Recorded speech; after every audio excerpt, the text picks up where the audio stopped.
Let's go over all the streaming options for Thursday night. There are only 5 games, so let's do it quickly. The first game is between the Miami Heat and the Houston Rockets. Look at the two teams. Miami, they're only getting 6.6 steals and 3.9 blocks. Jimmy Butler and Bam, they're pretty big steals and blocks guys this year. Jimmy Butler is still getting the steals, but the block numbers they're somewhat lacking. And on the Rockets side, they get decent amount of steals as well as blocks. Miami give out a lot of steals, so you can stream some and no blocks, while Rockets give out also a decent amount of steals to John Wall and a decent amount of blocks as well. So you can stream guys for both teams just to get those defensive stats. And both teams, none of them is particularly great getting stops for the other team. And Miami, they've been really struggling offensively this season, averaging only 107 points. Let's look at the injury report. The Miami Heat, Goran Dragic is out, so I'll be interested in one and only Kendrick Nunn. He with Dragic out, he can get 30 minutes and probably has the best upside for tonight out of everybody. After Kendrick Nunn, Kelly Olynyk is a guy can give you a little bit rebound, a little bit points. Not so great efficiency wise as a center, shooting only 44%, but can give you 5-6 rebound, and a bit of steals and blocks from the center position. Duncan Robinson is only a 3-point streamer. If you really need that, you can stream him. And on the Rockets side, John Wall is gonna be back. Eric Gordon and Oladipo, all those guards gonna be back. So the only guy I'm interested in, Christian Wood is still out. Cousins is must roster until Woods comes back. His upside is too high to not roster him. Jason Tate really is the only guy I'm interested in streaming, due to him having some defensive upside, averaging 0.8 and 0.7 blocks. To be honest, his defense hasn't really, 0.8 and 0.7 is good, but David Nwaba actually give you more, 1.1 steals and 0.8 blocks. And against the Miami Heat, they gave away a lot of steals and blocks, so you can stream both Nwaba and Jason Tate. After that, nobody on the Rockets. Eric Gordon, I would probably roster him. He's gonna really averaging close to 20 points with all the usage on this team, so I like him. Let's move on to the next game. The Toronto Raptors and the Boston Celtics. And we know Toronto as a team, they get a lot of steals, led by Fred VanVleet, and they don't really give out that many steals. Same thing with Boston, they get more steals, 8 steals, but they don't give out. 7.4 is okay. And both teams, they're somewhat decent offensively. Boston, shoot 47%, while Toronto, a better defensive team. Field goal wise, they only shoot, holding them to 46%, but 111 points per game. I guess they do have the faster pace. Let's look at the injury report on the Raptors side. OG is still questionable. Toronto Raptors.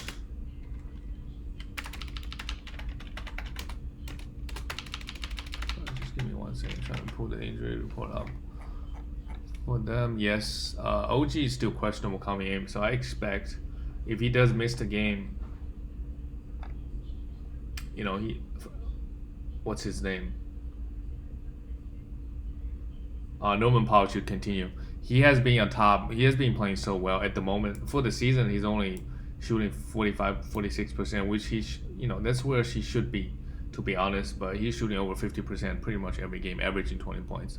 If OG does come back, we see what his minutes going to be, and then make a decision. I would still try to sell him. I would try to sell him for Westbrook, for Andre Drummond. Right, those guys, their game has a lot of flaws due to bad efficiency and bad free throw. Norman Powell looks really good at the moment, but his value can really go away in a week. After that, nobody's really that interesting on the. Another guy is DeAndre Bambry, been getting a little bit minutes. For the season, he's only averaging 12 minutes, but historically, he's a pretty good steals guy. Can give you play 30 minutes, he can give you 1.4 steals and a little bit assist. On the Raptors team though, Fred VanVleet and Kyle Lowry, they have taken most of the steal, the assists anyways. So the upside is really low for VanVleet. And on the Celtics side, the news is that our Robert Williams is going to be out of this game with the hip injury day to day. So I would drop him if you're streaming him. It sucks. They have a back-to-back, but he's not going to play today, and you don't know what he's going to play tomorrow. And Marcus Smart is still hurt. He's still going to be out for a while, maybe a week or two. We don't know. So on the Celtics side, the two big men that's going to play today, I'll be interested in streaming both. Daniel Theis is the one, the one with a better upside. He's a more efficient guy, shooting 60%, and grab you 5-6 rebound. If he play up to 30 minutes, he can really pop off. Also get you some defensive stats as well. Tristan Thompson mainly just for rebounds. If you really need rebounds, he has a back-to-back today and tomorrow. I think they have 3 games in 4 days, so we can stream him for rebound. But he's not a big field goal guy either. Only 50%. But the 8.4 rebound is really nice. And then the Celtics guards, really nobody is that interesting. Peyton Pritchard is, he has a pretty fantasy-friendly game, but ever since he came back from the injury, really not doing much. Averaging only 0.8 steals and 2.4 assists, playing 20 minutes, while Jeff Teague. With at the draft, I thought Kemba Walker is going to miss some time. Jeff Green going to put up decent stats. Maybe he can give me 6 assists a game, but that hasn't been the case. He's really washed at this point. Not doing anything stat-wise. Let's move on to the next game. The next game is the Indiana Pacers and Detroit. Pacers team, they got destroyed by Nets, but they give out. As a team collectively, they get a decent amount of steals and blocks. It'll be interesting to see how Miles Turner gonna play today. Pacers they don't really give out a lot of steals. Detroit give out a little bit more. Who is injured today for the Pacers? Let me see. For the Pacers side, everybody's fairly healthy. Karis LeVert and T.J. Warren, obviously, they're still out. And everybody on the Pacers had a rough game, but I would still hold on to Justin Holiday and T.J. McConnell. If they got dropped in your league, grab them. They just had a really bad game versus the Nets. Same thing with Jeremy Lamb. Everybody struggled against the Nets because Nets decided to take it out of them. They really didn't play well. The day before, the game before that. Doug McDermott, you can stream him for points and efficient. He's really good efficiency score. 52% from the field, 13 points. No defensive stats, but if you need those 2 categories, he's the best at doing that out on the waiver wire.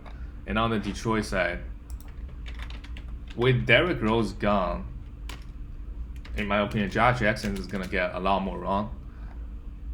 Pretty much, Jahlil Okafor is out, but that doesn't really matter. Frank Mason is doubtful. That shouldn't also does not matter. So they're pretty thin at the guards rotation. So Delon Wright is a must roster. He's been getting huge minutes for sure. Averaging 1.5 steals and 0.5 blocks. He's a really good defensive guard, and giving you 5 assists, that's already good enough. 43%, he can maybe even improve on that. So I think he's must roster, and you can stream Josh Jackson for sure. His percentage is rough, but he's been putting up big stats after big stat, and his minutes has been trending up for Josh Jackson. His efficiencies could be rough. You just don't know when he's gonna really throw you. For the season, in 24 minutes, he's giving you 12 points, a steal, a block. That is already have value in itself, right? Now he's gonna get more minutes, so he's a pretty high pick, a lottery pick. So let's see how he plays on Detroit. He's got the opportunity is there.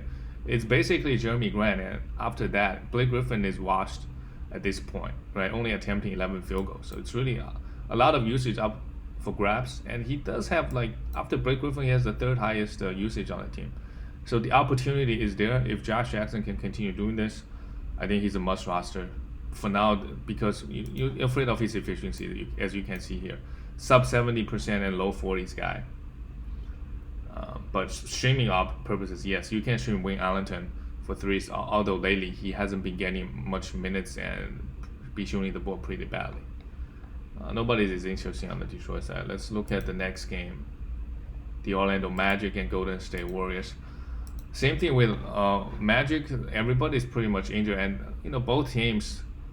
Magic as a team, they don't really get any steals and blocks. 7 and 4 is pretty low, and Warriors as well, and they don't particularly give out a lot of stocks, right? Warriors defensively pretty, in terms of the percentages, their opponent's field goal has been pretty low, right? 44%. Although the opponents score on average 113, maybe because they play faster paced. Orlando Magic 47%. Yeah, not so good for the Magic side. Let me put the camera on real quick. Who do I want to stream on Magic side? Cole Anthony is questionable. Let me see. Orlando Magic. Yeah, Cole Anthony is gonna be out. Wow, so many guys out on this team. Evan Fournier is questionable.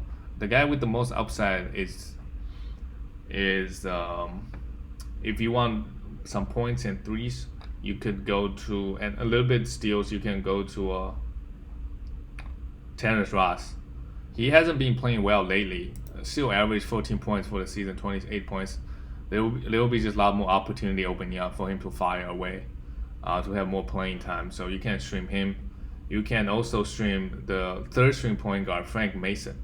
He's pretty, given the minutes, he played 3 games with them this season. 8 points, no steals, 4 assists is good for rebounds. So if you need some assists, he's the guy. He might pop off, giving you 6-7 assists. That's very possible, and 1 or 2 steals. Evan Fournier is still out. You don't drop him yet. He's pretty valuable, but let's see what kind of stat he comes back. The main thing with Evan Fournier is he gives you points, but nothing else really. And we know he's better than the other point streamers like Tim Hardaway Jr. because he's still giving you 3.6 assists and a steal, whereas Tim Hardaway Jr. probably 1 or 2 assists. The difference is minimum, but if the guy played 4 games, it kind of adds up in the long run. But if he's not a must roster guy in my opinion. Converge is another guy you can stream, although his minutes hasn't been that high, but the rebound and the efficiency he give you is nice, and the 0.7, 0.6 blocks is nice across the board. Let's move on to the next. Oh yeah, I haven't talked about the Warriors roster. Yeah, on the Warriors, like I said, it's Steph Curry and Draymond Green, and no one else is that good of Kelly Oubre Jr. and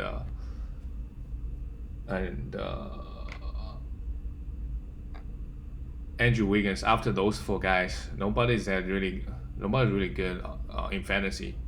I like to take a look at this Juan Toscano Anderson guy. He's been getting huge minutes because their center rotation is really thin, and they gotta find some guys, and he's been playing huge minutes. So I would stream him. He's got 2 more games this week. Grab him. He give you a nice all around. Give you some big man stats and some rebound. So I would take a look at him. But after that, nobody is really good, fantasy wise, on the Warriors. Let's look at the last game of the night: the Philadelphia Sixers and the Blazers. Wow, the Sixers, they're a really good defensive team, led by Joel Embiid. His steal numbers have been so good this season. As a team, they have 9 steals and 6.3 blocks. Portland, no, not so much. And Portland, I wouldn't stream guys like I guess for defensive purposes because they don't really give out a lot. Portland, they take care of the ball pretty well. 6 steals, 4.8 turnovers. But you can see Sixers, they're a really good defensive team.